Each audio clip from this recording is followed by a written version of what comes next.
নমস্কাৰ ডিডি অসমৰ সংবাদ দহিতলৈ স্বাগতম জনাইছো ষ্টুডিঅত মই সংগীতা কাকতি পাঠক বিতং বাতৰি পূৰ্বে চাই লওক আজিৰ বাতৰি শিৰোনাম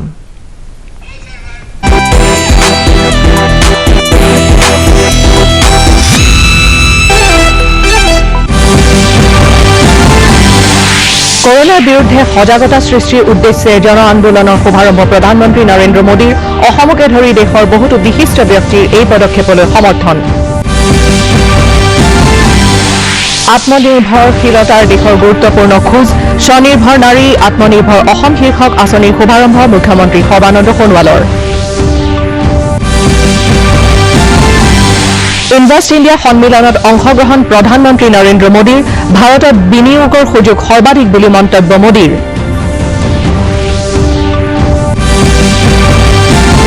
আমেৰিকাৰ সাহিত্যিক লুইচ গ্লুকলৈ 2020 চনৰ সাহিত্যৰ নোবেল বঁটা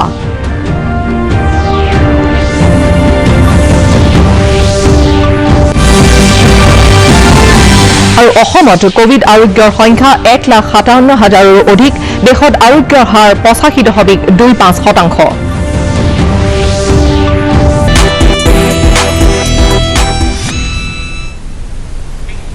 কৰোনাৰ বিৰুদ্ধে একত্ৰিতভাৱে যুঁজ দি আটাইকে সুৰক্ষিত থাকিবলৈ প্ৰধানমন্ত্ৰী নৰেন্দ্ৰ মোদীয়ে জনসাধাৰণৰ প্ৰতি আহ্বান জনাইছে সাম্প্ৰতিক কোভিড-19 পৰিস্থিতিত এই মহামাৰীৰ বিৰুদ্ধে সজাগ আৰু সতৰ্ক থাকি ইয়াক জন আন্দোলন হিচাপে গঢ়ি তোলাৰ বাবে আজিৰে পৰা জন আন্দোলন অভিযান কাৰ্যসূচীৰ শুভাৰম্ভ কৰি টুইট যোগে প্ৰধানমন্ত্ৰীয়ে এই আহ্বান জনায় দেশৰ আগন্তুক উৎসৱ পাৰ্বণ আৰু শীতৰ বতৰৰ প্ৰতি লক্ষ্য ৰাখি সমান্তৰালভাৱে দেশৰ অৰ্থনৈতিক অৱস্থা সুস্থিৰ কৰি ৰখাত গুৰুত্ব দি আজিৰে পৰা জনসাধাৰণৰ মাজত অধিক সজাগতা সৃষ্টিৰ লক্ষ্যৰে কোভিডৰ বিপক্ষে এই জন আন্দোলন কাৰ্যসূচী আৰম্ভ কৰা হৈছে প্ৰধানমন্ত্ৰীয়ে আটাইকে মাস্ক পৰিধান সঘনাই হাত ধোৱা শাৰীৰিক দূৰত্ব বৰ্তাই ৰখা আৰু ইজনে সিজনৰ পৰা দুগজ দূৰত্ব বৰ্তাই ৰখা নীতি সদায় অনুসৰণ কৰি যাবলৈ আহ্বান জনায় তেওঁ কয় যে কোভিড-19ক পৰাভূত কৰাৰ বাবে আমি আটাই আগবাঢ়ি গলে নিশ্চয়কৈ সফলতা অৰ্জন কৰিব পৰা যাব জনসাধাৰণৰ দ্বাৰা পালন কৰা এই কাৰ্যসূচী আমাৰ কোভিড যোদ্ধাসকলৰ বাবে সফলতাৰ প্ৰতীক বুলি তেওঁ উল্লেখ কৰে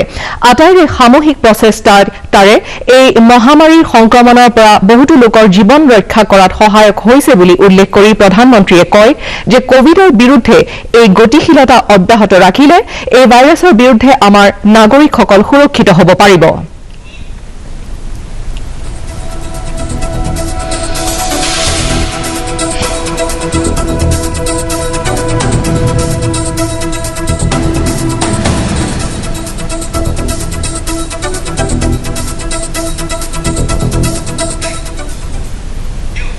আগন্তুক বিভিন্ন উৎসৱ পাৰ্বণ আৰু শীতৰ সময়ত কৰোনাৰ সংক্ৰমণৰ ৰোধ কৰিবলৈ সতৰ্কতামূলক প্ৰচাৰ অভিযান আৰম্ভ কৰিছে প্ৰধানমন্ত্ৰীগৰাকীয়ে ৰাষ্ট্ৰপতি উপৰাষ্ট্ৰপতি প্ৰমুখ্যে দেশৰ বিভিন্ন ক্ষেত্ৰৰ বিশিষ্ট ব্যক্তিসকলে সঁহাৰি জনাইছে জন আন্দোলনৰ প্ৰতি দেশত আৰম্ভ হল জন আন্দোলন প্ৰধানমন্ত্ৰী নৰেন্দ্ৰ মোদীয়ে আগন্তুক উৎসৱ পাৰ্বণ তথা শীতকালত যাতে কৰোনা সংক্ৰমণ ৰোধ কৰিব পৰা যায় তাৰ বাবে বিশেষ প্ৰচাৰ অভিযানৰ মুকলি কৰে এই অভিযানলৈ সঁহাৰি জনাই টুইটযোগে জনসাধাৰণক কোভিড-19ৰ বাবে প্ৰয়োজনীয় সতৰ্কতা অৱলম্বন কৰি মাস্ক পৰিধান হাত ধোৱা আৰু সামাজিক দূৰত্ব বজাই ৰাখিবলৈ আহ্বান জনাই ৰাষ্ট্ৰপতিগৰাকীয়ে কয় যে কৰোনাক ৰোধ কৰিবলৈ প্ৰয়োজনীয় সতৰ্কতা অৱলম্বন কৰক মাস্ক পৰিধান কৰক হাত ধোৱক সামাজিক দূৰত্ব বজাই ৰাখক একেলগে আমি কৰোনাক প্ৰতিহত কৰিম তথ্য আৰু সম্প্ৰচাৰ মন্ত্ৰী প্ৰকাশ জাভড়েকাৰে প্ৰধানমন্ত্ৰীৰ জন আন্দোলন অভিযানক প্ৰশংসা কৰি কোভিডৰ নীতিসমূহ পালন কৰিবলৈ আহ্বান জনায় मास्क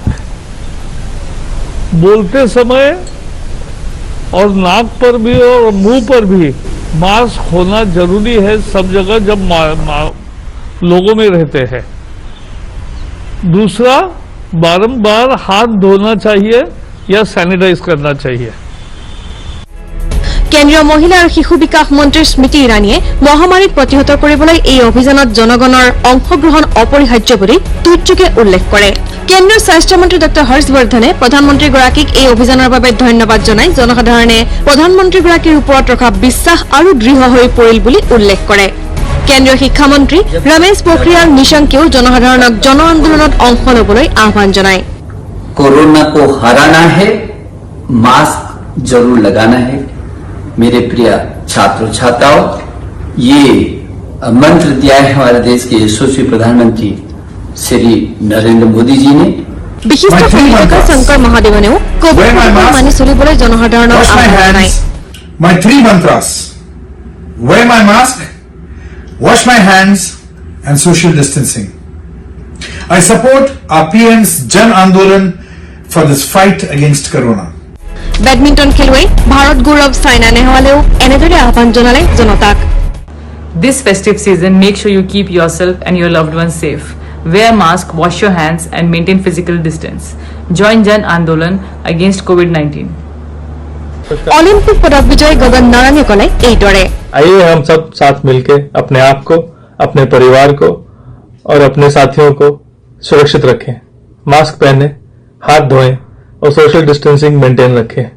মল্লযুঁজাৰু ববিতা ফুকতে ক'লে এনেদৰে। त्योहार के सीजन में आप सुनिश्चित करें कि आप खुद को और अपने परिवार वालों को सुरक्षित रखें। इसके लिए फेस मास्क पहनें, अपने हाथ धोएं, शारीरिक दूरी बनाकर रखें, क्योंकि कोरोना जैसी वैश्विक महामारी से हम तभी लड़ सकते हैं जब समस्त देशवासी एक साथ आएंगे। आइए हम सब मिलकर माननीय प्रधानमंत्री नरेंद्र मोदी जी द्वारा कोरोना के विरुद्ध चलाए जा रहे इस जन आंदोलन से जुड़ें और सभी को इस महामारी के प्रति जागरूक कर कोरोना मुक्त भारत बनाने में एक अहम भूमिका निभाएं। জনপ্ৰিয় অভিনেতা জেকি শ্ৰফেও দেশবাসীক আহ্বান জনাই কোভিড-19 বিধি পালন কৰিবলৈ। Let's support PM's Jan Andolan fight against COVID. Assam কন্যা অৰ্জুন বঁটা প্ৰাপক লাভলীলা বৰগোহাঁইয়েও ক'লে এনেকৈ। माननीय प्रधानमंत्री जी जो कोविड के खिलाफ जो जंग शुरू किया है, इसमें सभी साथ दीजिए और हम सभी मिलके जितना जल्दी हो सके इस बीमारी को हमारे बीच से हटाए। কৰোনাৰ বিৰুদ্ধে যুঁজত জয়ী হ'বলৈ সকলো বিধি পালন কৰি জন আন্দোলনত অংশ লওক। বাতৰি বিভাগ ডিডি অসম। কৰোনা প্ৰতিৰোধৰ বাবে অব্যাহত থকা প্ৰয়াসত সমাজৰ বিভিন্ন শ্ৰেণীৰ লোকে ব্যাপক সঁহাৰি জনাইছে। কোভিড বিৰোধী এই জনসচেতনতাৰ আন্দোলন অধিক শক্তিশালী কৰাৰ বাবে মুখ্যমন্ত্ৰী সৰ্বানন্দ সোণোৱালকে ধৰি ৰাজ্যৰ বিভিন্ন ক্ষেত্ৰৰ কেইগৰাকীমান বিশিষ্ট ব্যক্তিয়ে জনসাধাৰণক এই সময়ছোৱাত সতৰ্কতা অৱলম্বন কৰি সকলো বিধি পালন কৰিবলৈ আহ্বান জনায়। ভাইৰাছৰ বিৰুদ্ধে দেশবাসীয়ে দৃঢ়তাৰে যুঁজ দি আহিছে। দেশৰ অন্যান্য অঞ্চলৰ লগতে অসমৰ বুকুত আমিও সকলোৱে মিলি কৰোনা ভাইৰাছৰ বিৰুদ্ধে যুঁজ দিছো। লক্ষ্য হৈছে অসমৰ প্ৰতিগৰাকী নাগৰিকৰ জীৱন ৰক্ষা কৰা, সকলোকে নিৰোগী কৰি ৰখা, সকলোকে স্বাস্থ্যৱান কৰি ৰখা।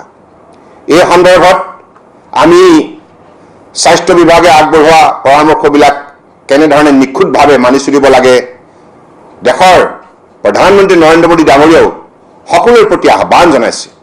মই সেইবাবে অসমৰ জনগণক আহ্বান জনাইছো, আপোনালোকে মাননীয় প্ৰধানমন্ত্ৰী ডাঙৰীয়াৰ আহ্বানৰ প্ৰতি সঁহাৰি জনাই সকলোৱে নিশ্চিতভাৱে সঘনাই চাবোনেৰে হাত ধুই নিজকে পৰিষ্কাৰ কৰি ৰাখিব, বাধ্যতামূলকভাৱে মুখা পৰিধান কৰিব আৰু সামাজিক দূৰত্ব বৰ্তাই ৰাখি আপোনালোকে নিজকে সুৰক্ষিত কৰি ৰাখিব আৰু জনসমাৱেশৰ পৰা নিজকে বিৰত ৰাখিব। এনেধৰণে যদি আমি কথাবিলাক মানি চলিব পাৰোঁ তে নিশ্চিতভাৱে সকলোৱে এই সংক্ৰমণৰ পৰা পৰিত্ৰাণ পাম। মই সকলো ৰাইজক অনুৰোধ জনাইছোঁ, কাৰণ লাহে লাহে দেখিছোঁ যে মানুহে মাস্ক পিন্ধা বন্ধ কৰিছে, মাস্ক নিপিন্ধাকৈ বজাৰ কৰিছে, য'ত ত'ত ঘূৰি ফুৰিছে আৰু মাস্ক পিন্ধিলেও প্ৰপাৰলি নিপিন্ধে। পাব্লিক প্লেচত বিশেষকৈ মানে নামিলেও ভয় লাগে মানুহৰ। চ' সেইধৰণে আপোনালোক সচেতন হওক আৰু মাস্কটো যেতিয়া পিন্ধিব তেতিয়া কমপ্লিটলি নাক মুখ যাতে ঢাকি থাকে সেইটোৰ ওপৰত সচেতন হওক। আৰু মই ভাবোঁ ৰাইজ সচেতন হ'লে কৰোনা আমি সোনকালে নাইকিয়া কৰিব পাৰিম পৃথিৱীৰ পৰা। চ' আপোনালোকৰ সহযোগিতা লাগে আৰু সেইকাৰণে অনুৰোধ কৰিছোঁ, প্লিজ মাস্কটো ভালকৈ পিন্ধিব আৰু যিখিনি আপোনালোকৰ কৰ্তব্য কোভিডৰ বিৰুদ্ধে সেইখিনি পালন কৰক, চাফাকৈ থাকক, চেনিটাইজ কৰক, ঘৰ চেনিটাইজ কৰক, হাত চেনিটাইজ কৰক আৰু পাব্লিক প্লেচত বেছি সমাগম এভইড কৰক যিমান পাৰে। অতি সোনকালে আমি কৰোনাৰ পৰা মুক্তি পাম। মাননীয় প্ৰধানমন্ত্ৰীয়ে কৰোনাৰ বিৰুদ্ধে জন আন্দোলন গঢ়ি তুলিবৰ কাৰণে ৰাইজলৈ আহ্বান জনাইছে।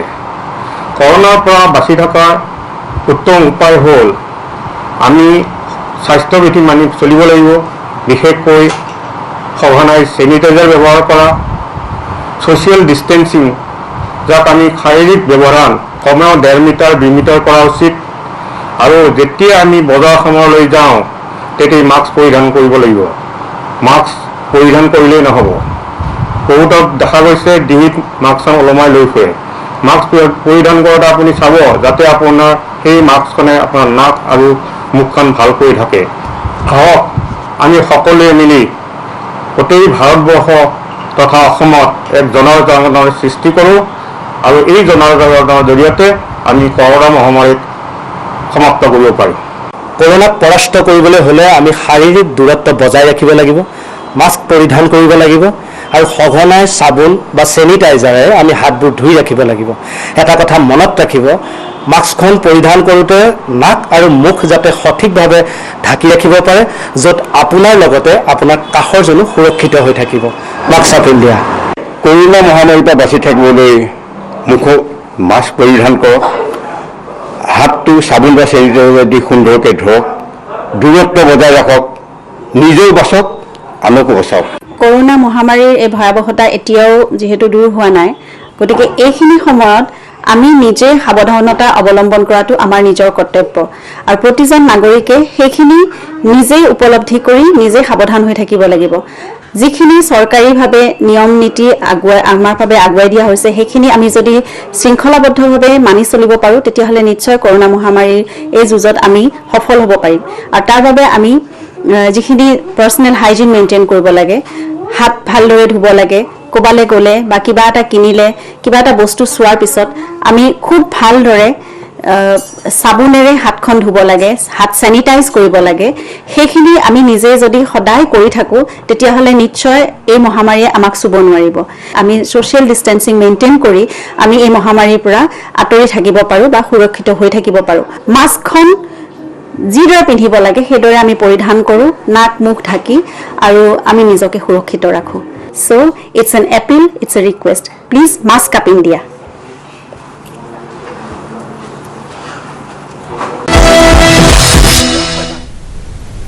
আত্মনিৰ্ভৰ ভাৰতৰ লক্ষ্যত উপনীত হোৱাৰ লক্ষ্যৰে অসমৰ পঞ্চায়ত আৰু গ্ৰামোন্নয়ন বিভাগে আত্মনিৰ্ভৰ অসম নিৰ্মাণৰ ক্ষেত্ৰত এক নতুন যাত্ৰা আৰম্ভ কৰে। অনুষ্ঠানত উপস্থিত থাকি মুখ্যমন্ত্ৰীগৰাকীয়ে গ্ৰামাঞ্চলৰ মহিলাসকলৰ সবলীকৰণৰ উদ্দেশ্যে এক আঁচনিৰো শুভাৰম্ভ কৰে। আজি চন্দ্ৰপুৰ উচ্চ মাধ্যমিক বিদ্যালয়ৰ খেলপথাৰত অনুষ্ঠিত হোৱা এক অনুষ্ঠানত মুখ্যমন্ত্ৰী সৰ্বানন্দ সোণোৱালে অসমৰ গ্ৰামাঞ্চলৰ মহিলাসকলৰ সবলীকৰণৰ উদ্দেশ্যে স্বনিৰ্ভৰ নাৰী আত্মনিৰ্ভৰ অসম শীৰ্ষক আঁচনিৰ শুভাৰম্ভ কৰে। মাতৃক আদিগুৰু বুলি অভিহিত কৰি তেওঁ কয় যে দেশৰ মহিলাসকলৰ উন্নতিৰ মাজতে দেশৰ সৰ্বাংগীন উন্নতি নিহিত হৈ আছে। অসমৰ সমাজ ব্যৱস্থাত মহিলাসকলে যি উল্লেখযোগ্য ভূমিকা পালন কৰি আহিছে সেয়া সৰ্বজনবিদিত। সতী জয়মতী, সতী সাধিনী, শ্বহীদ কনকলতা বৰুৱা, ইন্দিৰা মিৰিৰ দৰে সাহসী অসমীয়া মহিলাসকলে অসমৰ বুৰঞ্জীত মহিলাসকলৰ শক্তিৰ পৰিচয় দি গৈছে। তেওঁ বিশ্বাস কৰে যে আজিৰ মহিলাসকলেও এই আঁচনিখন 100% সফল কৰি তুলিব আৰু অসমৰ গ্ৰামাঞ্চলৰ সৰ্বাংগীন কল্যাণ সাধন কৰিব। এইখন অসম সতী জয়মতী, সতী ৰাধিকা, সতী সাধিনী, শ্বহীদ কনকলতা বৰুৱা, মাংৰি ওৰাং, ইন্দিৰা মিৰি, এইখন অসমত নাৰী সমাজে বিভিন্ন সময়ত সততা আৰু নিষ্ঠাৰ উল্লেখযোগ্য আৰু ত্যাগৰ উল্লেখযোগ্য তেখেতসকলে উদাহৰণ দাঙি ধৰি গৈছে, দৃষ্টান্তমূলক উদাহৰণ দাঙি ধৰি গৈছে। গতিকে সেইবাবে এইখন অসমৰ বুকুত থকা নাৰী সমাজ সকলো সময়তে সজাগ আৰু সচেতন আৰু অত্যন্ত কৰ্ম উদ্যোগী। গতিকে সেইবাবে মোৰ আপোনালোকৰ ওপৰত অগাধ বিশ্বাস আছে। আপোনালোকে এই আঁচনিখন শতকৰা 100% সফল কৰি তুলিব পাৰিব, এই বিশ্বাসেৰে মই আজি আঁচনিখন উন্মোচন কৰা হ'ল বুলি ঘোষণা কৰিছোঁ। অনুষ্ঠানত বিভাগীয় মন্ত্ৰী নৱ কুমাৰ দলৈয়ে কয় যে এই সুদূৰ প্ৰসাৰী আঁচনিখন ৰূপায়ণৰ বাবে অসমৰ মহিলা আত্মসহায়ক গোটসমূহক অসমৰ ৰাজ্যিক গ্ৰামীণ জীৱিকা অভিযান, কৃষি আৰু উদ্যান শস্য, মীন, বন আৰু পৰিৱেশ, হস্ততাঁত আৰু বস্ত্ৰশিল্প, ৰেচম, পশুপালন আৰু জলসিঞ্চন বিভাগে বিভিন্ন প্ৰকাৰে সহায় সহযোগ আগবঢ়াব। অসমক উন্নয়নৰ সৰ্বোচ্চ শিখৰলৈ লৈ যোৱাৰ উদ্দেশ্যে আহিবলগীয়া দিনবোৰত দুগুণ উৎসাহেৰে কাম কৰি যাবলৈ আমি সংকল্পবদ্ধ। আহক আমি সকলোৱে হাতত হাত ধৰি কান্ধত কাণ মিলাই বৰ্তমান চৰকাৰখনৰ এই উন্নয়নৰ যাত্ৰাত অংশগ্ৰহণ কৰোঁ আৰু অসমক দেশৰ 5খন শ্ৰেষ্ঠ ৰাজ্যৰ হাৰিত স্থান দিয়াৰ মাননীয় মুখ্যমন্ত্ৰী ডাঙৰীয়াৰ সপোনক বাস্তৱায়িত কৰাৰ একোজন সক্ৰিয় অংশীদাৰ হওঁ আহক। অনুষ্ঠানত অসম চৰকাৰৰ মন্ত্ৰী ৰঞ্জিত দত্ত, ভৱেশ কলিতা, পৰিমল শুক্লবৈদ্য, সাংসদ কুইনুজা, বিধায়ক অতুল বৰা, বিভাগীয় মুৰব্বীসকলৰ উপৰিও বিভিন্ন জিলাৰ মহিলা আত্মসহায়ক গোটৰ সদস্যসকলো উপস্থিত থাকে। শেৱালী কলিতা, বাতৰি বিভাগ, DD অসম।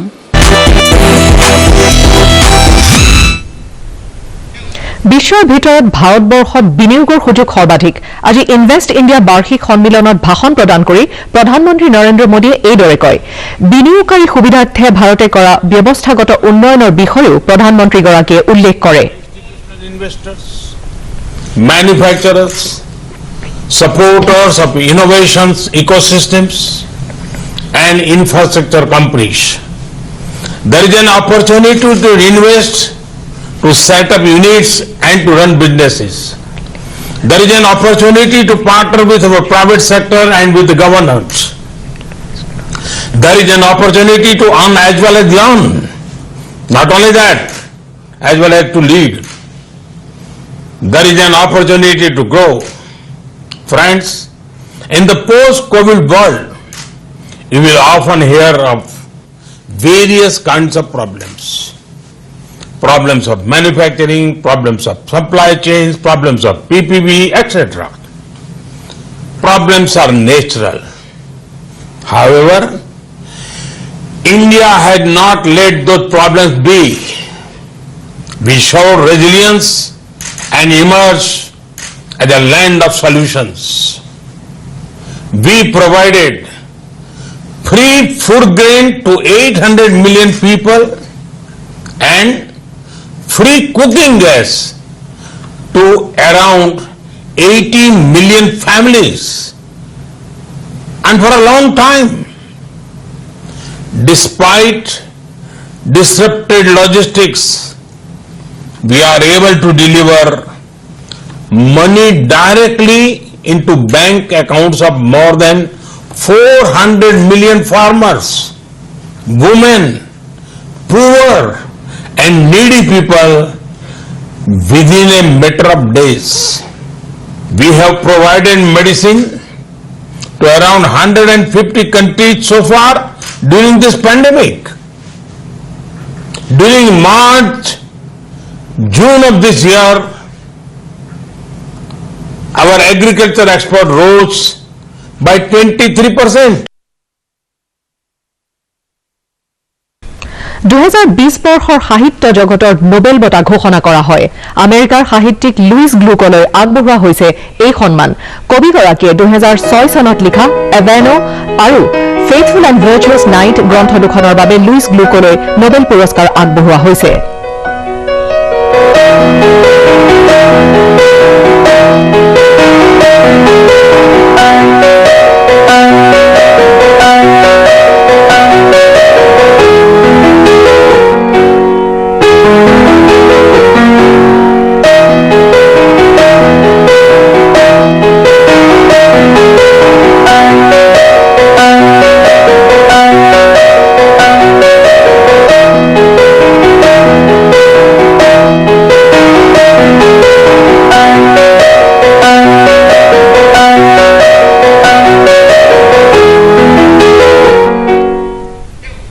আজি দেশত বায়ু সেনাৰ 88 সংখ্যক প্ৰতিষ্ঠা দিৱস পালন কৰা হয়।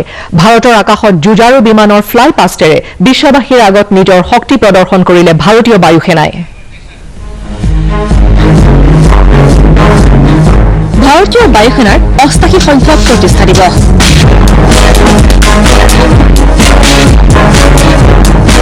গাজিয়াবাদৰ হিন্দন বায়ুসেনা ঘাটিৰ পৰাই ভাৰতীয় বায়ুসেনাই বিশ্ববাসীৰ আগত নিজৰ শক্তি প্ৰদৰ্শন কৰে।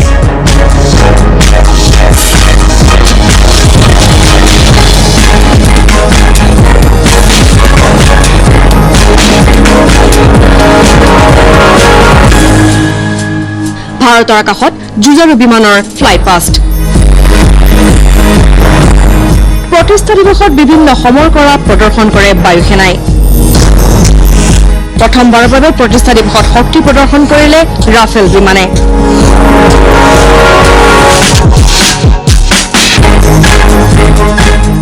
ৰোমাঞ্চিত সকলো অকল ৰাফেলেই নহয় দেশৰ আকাশত উৰিল Dhruv helicopter Mirage 2000 Jaguar Sukhoi 30 MKI Akash missile Apache helicopter 3130J super Hercules পৰিবহন বিমান বায়ুসেনাৰ প্ৰদৰ্শনৰ সময়ত সাৰং হেলিকপ্টাৰৰ ডলফিন ৰূপত মন্ত্ৰমুগ্ধ দৰ্শক সমান্তৰালকৈ ভিন্টেজ বিমান টাইগাৰ মুঠেও নিজৰ শক্তি প্ৰদৰ্শন কৰে বায়ুসেনাৰ প্ৰতিষ্ঠা দিৱসত এয়াৰ চিফ মাৰ্শ্বেল RKS ভদৌৰিয়াই উল্লেখ কৰে যে যিকোনো পৰিস্থিতিৰে মোকাবিলা কৰিবলৈ সক্ষম ভাৰতীয় বায়ুসেনা The emerging security scenario mandates a greater need to have a strong air force to fight across domains across the entire spectrum of the warfare. Our vision for this decade is to continue to comprehensively scale up our combat capability and be a force to reckon with across the entire sphere of influence. Through careful force structuring, modernization, operational training and acquisition of indigenous equipment to achieve substantial self-reliance. উল্লেখ্য যে 1932 চনৰ 8 অক্টোবৰত আনুষ্ঠানিকভাৱে প্ৰতিষ্ঠা লাভ কৰিছিল ভাৰতৰ বায়ু শক্তিয়ে বায়ুসেনাৰ প্ৰতিষ্ঠা দিৱসত শুভেচ্ছা জ্ঞাপন কৰি ৰাষ্ট্ৰপতি ৰামনাথ কোবিন্দে কয় দেশৰ প্ৰতি ভাৰতীয় বায়ুসেনাৰ অনবদ্য অৱদানক জনগণে সৰ্বকালৰ বাবে মনত ৰাখিব আনহাতে প্ৰধানমন্ত্ৰী নৰেন্দ্ৰ মোদীয়ে টুইটযোগে অভিনন্দন জ্ঞাপন কৰি কয় যে সাহসী যোদ্ধাসকলে কেৱল দেশৰ আকাশকে সুৰক্ষা নিদিয়ে মানৱতাৰ সেৱাতো অগ্ৰণী ভূমিকা পালন কৰে বিশ্বৰ সংকট শক্তি প্ৰদৰ্শন কৰি ভাৰতীয় বায়ুসেনাই পালন কৰিলে প্ৰতিষ্ঠা দিৱস নিউজ ডেস্ক ডিডি অসম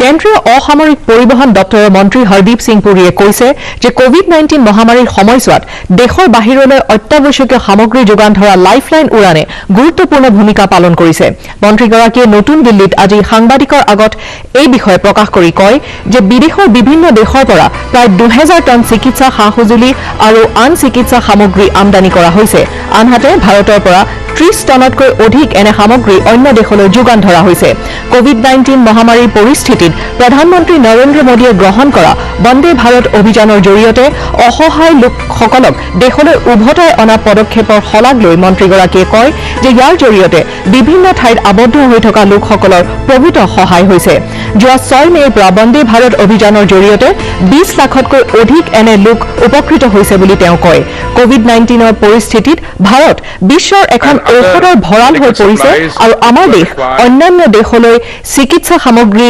যোগানৰ প্ৰধান উৎস হিচাপে পৰিগণিত হৈছে বুলি তেওঁ উল্লেখ কৰে Played a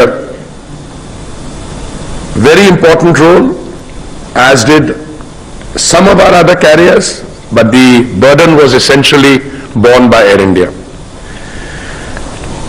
Domestically, Lifeline Udan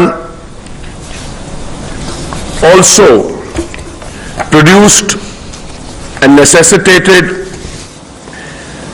a total kilometrage coverage of 5,45,685 kilometers. 588 total flights were carried out, and the total cargo load carried domestically was 940.29 tons. And I stand corrected, the total medical cargo brought from outside was not 1,500 plus. Yes, it was 1,500 plus, but it is 1928 tons. So if I have to round off, I should round off at 2,000, not at 1,500.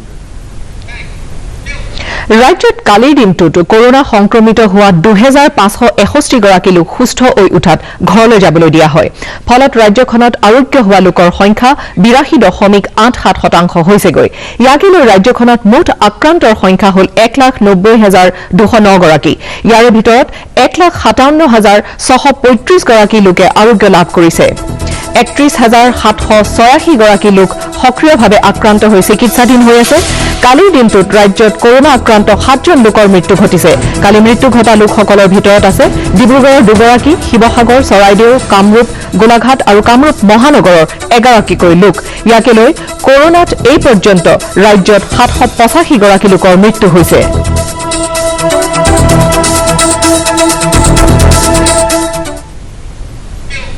দেশত কৰোনাত আক্ৰান্ত হৈ আৰোগ্য হোৱা লোকৰ শতকৰা হাৰ 85.25% হৈছেগৈ। স্বাস্থ্য মন্ত্ৰালয়ে সদৰি কৰা অনুসৰি যোৱা 24 ঘণ্টাত 83,011 গৰাকী লোকে আৰোগ্য লাভ কৰিছে। ইয়াকে লৈ দেশত এই পৰ্যন্ত 58,27,704 গৰাকী লোক আৰোগ্য হোৱাৰ ফলত ভাৰত বিশ্বৰ ভিতৰতে সৰ্বাধিক আৰোগ্য হোৱা দেশলৈ উন্নীত হৈছে। স্বাস্থ্য মন্ত্ৰালয়ে লগতে সদৰি কৰা অনুসৰি দেশত কৰোনাত মৃত্যুৰ হাৰ 1.54%। যোৱা 24 ঘণ্টাত দেশত 971 গৰাকী কৰোনা আক্ৰান্ত লোকৰ মৃত্যু ঘটে। ইয়াকে লৈ দেশত কৰোনাত মৃত্যু হোৱা লোকৰ সংখ্যা 1,05,526 গৰাকীলৈ বৃদ্ধি পাইছে। ভাৰতীয় চিকিৎসা গৱেষণা পৰিষদে সদৰি কৰা অনুসৰি যোৱা 24 ঘণ্টাত 11,94,000 নমুনা পৰীক্ষা কৰা হৈছে। দেশত এতিয়ালৈকে আক্ৰান্ত হোৱা মুঠ ৰোগীৰ সংখ্যা 9,02,425 হৈছেগৈ। তেজপুৰৰ ঐতিহাসিক বাণ থিয়েটাৰৰ পুনৰ নিৰ্মাণৰ কাম আজিৰে পৰা আৰম্ভ হয়। ইতিপূৰ্বে নটসূৰ্য ফণী শৰ্মা বঁটা প্ৰদান অনুষ্ঠানত অংশ লৈ ৰাজ্যৰ মুখ্যমন্ত্ৰীগৰাকীয়ে শীঘ্ৰেই বাণ থিয়েটাৰৰ পুনৰ নিৰ্মাণৰ লগতে সম্পূৰ্ণ প্ৰেক্ষাগৃহ বাতানুকূল পৰিৱেশ কৰাৰ বাবে সাহায্য আগবঢ়োৱাৰ কথা ঘোষণা কৰাৰ পিছতে মুঠ 2,20,00,000 টকা আগবঢ়ায়। ইতিমধ্যে ৰাজ্য চৰকাৰে প্ৰথম কিস্তিত 1,65,00,000 টকা আগবঢ়াইছে। সেই ধনৰাশিৰে বাণ থিয়েটাৰৰ বাতানুকূল পদ্ধতিৰ লগতে মঞ্চ আৰু প্ৰেক্ষাগৃহৰ ওপৰত টিনপাত আৰু সন্মুখ ভাগ নিৰ্মাণ কৰিব। আজি এই পুনৰ নিৰ্মাণ কাৰ্যসূচী বন্তি প্ৰজ্বলন কৰি শুভাৰম্ভ কৰে বাণ থিয়েটাৰৰ সভাপতি গীতিকাৰ সুৰকাৰ বংকিম শৰ্মাই।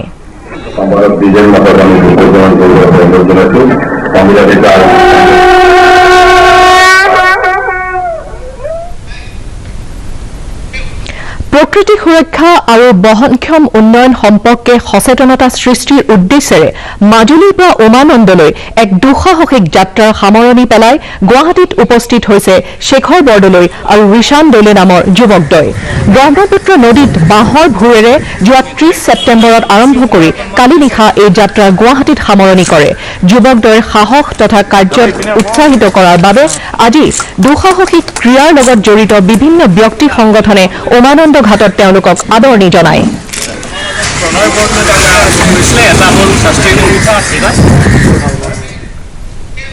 স্বচ্ছতাৰ ক্ষেত্ৰত এক সুনাম পূৰ্বৰ পৰাই আছে তেজপুৰৰ। এই সুনামৰ বাবেই লগতে একাংশ ৰাজ্যৰ সহযোগিতাৰ বাবে তেজপুৰ চহৰ ৰাষ্ট্ৰীয় পৰ্যায়তো জিলিকি উঠিল স্বচ্ছতাৰ বাবে। চহৰখনৰ পৰিষ্কাৰ পৰিচ্ছন্নতাৰ বাবে প্ৰায় 8 বছৰ পূৰ্বে দায়িত্ব দিয়া হৈছিল ৰেডিয়েণ্ট নামৰ স্বেচ্ছাসেৱী সংগঠনটোক। এই ৰেডিয়েণ্টে চহৰখনৰ প্ৰতিখন ঘৰৰ পৰা সংগ্ৰহ কৰে পেলনীয়া সামগ্ৰী আৰু প্ৰস্তুত কৰে জৈৱিক সাৰ। মহাত্মা গান্ধীৰ 150 বছৰীয়া জয়ন্তীৰ সৈতে সংগতি ৰাখি ৰেডিয়েণ্টে আয়োজন কৰা স্বচ্ছ তেজপুৰ অনুষ্ঠানৰ আজি সামৰণি অনুষ্ঠানত তেজপুৰ বিশ্ববিদ্যালয়ৰ অধ্যাপক ডঃ ভুৱনেশ্বৰ চহৰীয়া, অধ্যাপক হেমন্ত বৰুৱা আদি উপস্থিত থাকি চহৰখনৰ পৰিচ্ছন্নতাৰ ক্ষেত্ৰত উদ্যোগ লোৱা ৰেডিয়েণ্টক ধন্যবাদ জনায়। কোভিড আক্ৰান্ত হৈ হস্পিটেলত ভৰ্তি এজন ছাত্ৰই হাইলাকান্দিত অসম বিশ্ববিদ্যালয়ৰ অধীনত স্নাতক পৰীক্ষাত অৱতীৰ্ণ হৈছে। কোভিডত আক্ৰান্ত হৈ হাইলাকান্দিৰ SK ৰয় চিভিল হস্পিটেলত যোৱা 1 অক্টোবৰত ভৰ্তি হৈছিল SS কলেজৰ ছাত্ৰ মিমু ৰয়। কিন্তু কোভিড আক্ৰান্ত এই ছাত্ৰজনে হাস্পতালৰ পৰা বাণিজ্য বিভাগৰ স্নাতকৰ 6ষ্ঠ ষান্মাসিকৰ পৰীক্ষাত অৱতীৰ্ণ হৈছে। হাইলাকান্দি স্বাস্থ্য বিভাগৰ ফালৰ পৰাও এই ছাত্ৰজনক পৰীক্ষা দিবলৈ সকলো সহযোগিতা প্ৰদান কৰা হৈছে। কোভিড ৱাৰ্ডৰ আছুতীয়া কক্ষত এই ছাত্ৰজনে অনলাইন যোগে পৰীক্ষা দিয়ে। কোভিড পজিটিভ ছাত্ৰজনৰ মনোবল প্ৰশংসনীয়।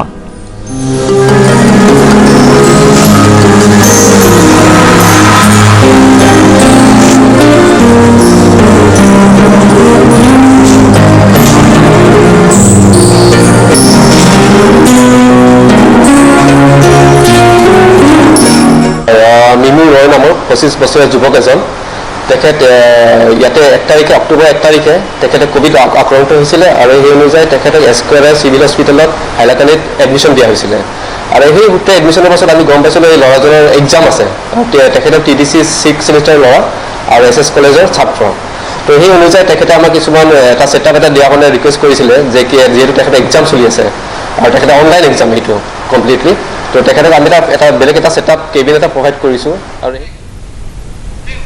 প্ৰেছ ইনফৰমেশ্যন ব্যুৰ গুৱাহাটীৰ উদ্যোগত আজি আয়োজিত এখন ৱেবিনাৰত পদ্মশ্ৰী সন্মানেৰে সন্মানিত বিশিষ্ট হস্তি বিশেষজ্ঞ ডক্টৰ কুশল কোঁৱৰ শৰ্মাই কয় যে ৰাজ্যৰ বন বন্যপ্ৰাণী আৰু জৈৱ বৈচিত্ৰ্যৰ সংৰক্ষণত আত্মনিৰ্ভৰ ভাৰত কাৰ্যসূচীৰ অধীনত হোৱা বিকাশৰ স্বাভাৱিক সম্পৰ্ক আছে অনুষ্ঠানত অৰণ্য মানৱ খ্যাত পদ্মশ্ৰী যাদৱ পায়েঙে কয় যে দেশৰ উন্নয়নৰ মূল্য শৃংখলাত বনৰ পৰিৱেশ তন্ত্ৰ এক গুৰুত্বপূৰ্ণ অংশ ইফালে বন ব্যৱস্থাৰ বহনক্ষম উন্নতিৰ লগত স্বচ্ছ ভাৰত অভিযানৰ পোনপটীয়া সম্পৰ্ক আছে বুলি মত প্ৰকাশ কৰে অন্য এজন বিশেষজ্ঞ তথা পদ্মশ্ৰী নৰেশ চন্দ্ৰ লালে ৱেবিনাৰত নাৰী শক্তি বঁটা বিজয়ী ডক্টৰ পূৰ্ণিমা দেৱী বৰ্মনে কয় যে পৰিৱেশ অনুকূল বহনক্ষম উন্নয়নৰ বাবে বিভিন্ন সামাজিক গোটসমূহৰ মাজত সজাগতা অতিকে প্ৰয়োজনীয় ৱেবিনাৰখনত বিশেষজ্ঞসকলৰ উপৰিও ছাত্ৰ ছাত্ৰী শিক্ষাবিদ সাংবাদিক আৰু চৰকাৰী বিষয়া কৰ্মচাৰীয়ে অংশগ্ৰহণ কৰে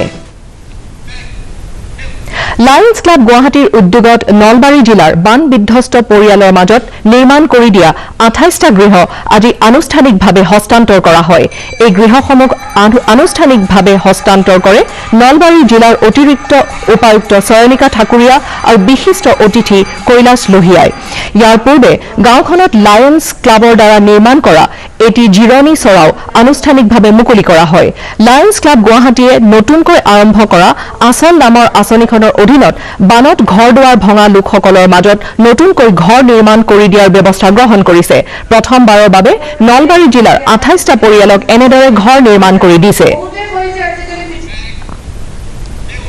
বাতৰি শেষ হোৱাৰ আগতে প্ৰধান বাতৰিসমূহ আকৌ এবাৰ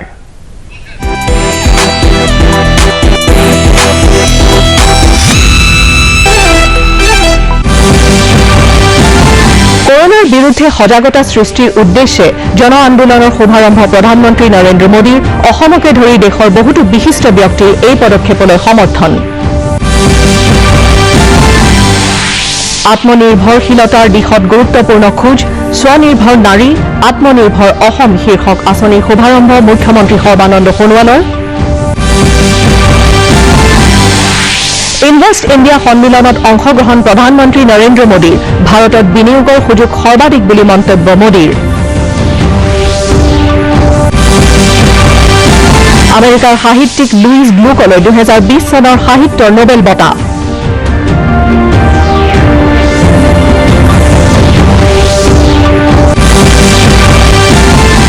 আৰু অসমত কোভিড আৰোগ্যৰ সংখ্যা 1,57,000ৰো অধিক দেশত আৰোগ্যৰ হাৰ 85.25%।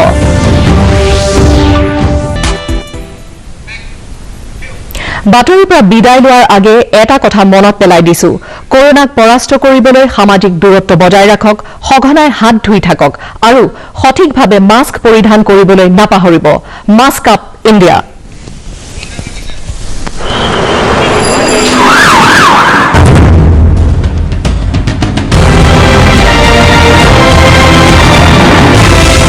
Mask Up India.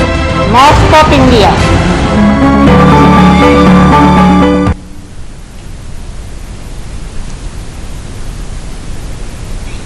সংবাদ লোহিত আজিলৈ ইমানেই পুনৰ লগ পাম কাইলৈ সন্ধিয়া 8:30 নমস্কাৰ।